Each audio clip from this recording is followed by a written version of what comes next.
All right, let's do this. Today, we're jumping right in and taking on the GED Language Arts test with a real hands-on practice session.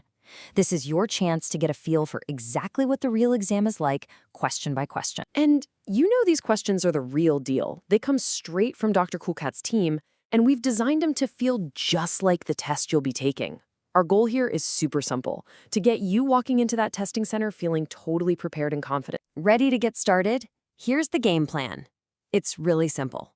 I'm going to show you a passage and then a question. That's your cue to hit the pause button and figure out your answer. Once you're ready, just press play and we'll walk through it together.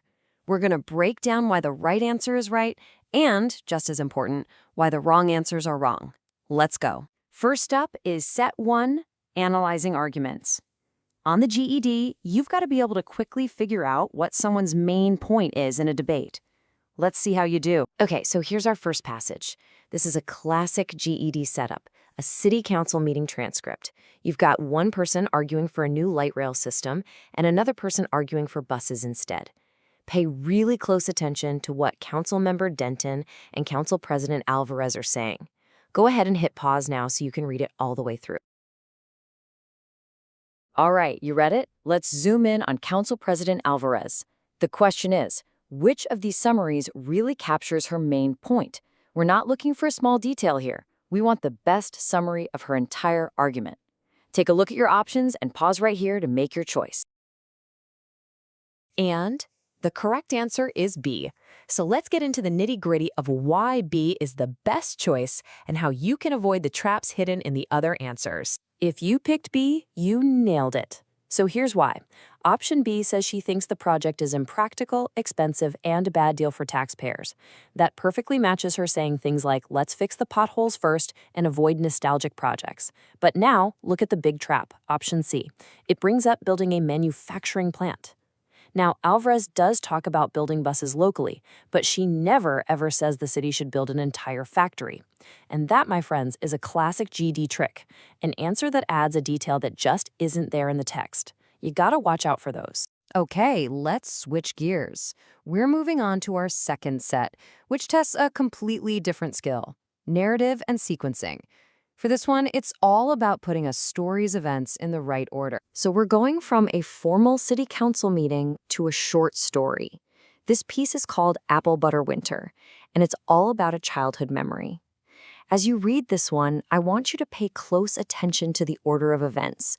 What happens first, second, third. Go ahead and pause here to read the story.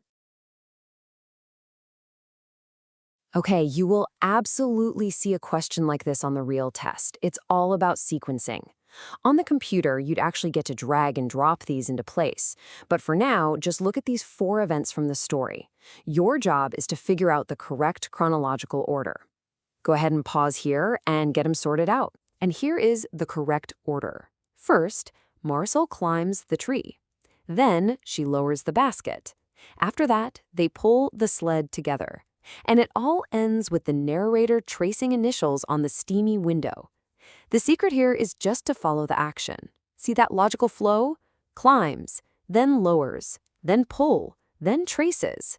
Each action just flows right into the next one. Fantastic work. Okay, our final set. This one is about evaluating evidence. This is where they give you 2 opposing arguments, and your job is to analyze how they use language to persuade you. This is a huge, huge part of the RLA test. So here are our 2 passages. They're both about building wind turbines. First, you've got an opinion column that argues for the turbines, and right below it, you have a letter to the editor that argues against them. As you read, pay attention to the tone each writer uses and what kind of evidence they present. Go ahead and pause here to read both of them. All right, this question is about a very specific tool of persuasion, the rhetorical question. It's asking, how does the author, Morales, use rhetorical questions in that 6th paragraph? What's he trying to do with those questions? Look at your options and pause right here to analyze the text and make your pick. The correct answer here is B. He's using these questions to expose weaknesses in Singh's argument. I mean, think about it. When he asks, does she plan to hold classes at the base of each tower, he's not actually looking for an answer, right? He's using sarcasm to make her ideas sound ridiculous. This isn't about him defending his own position. It's a full-on attack on hers. It's a classic debate move, and you need to be able to spot it. You did an awesome job on those questions.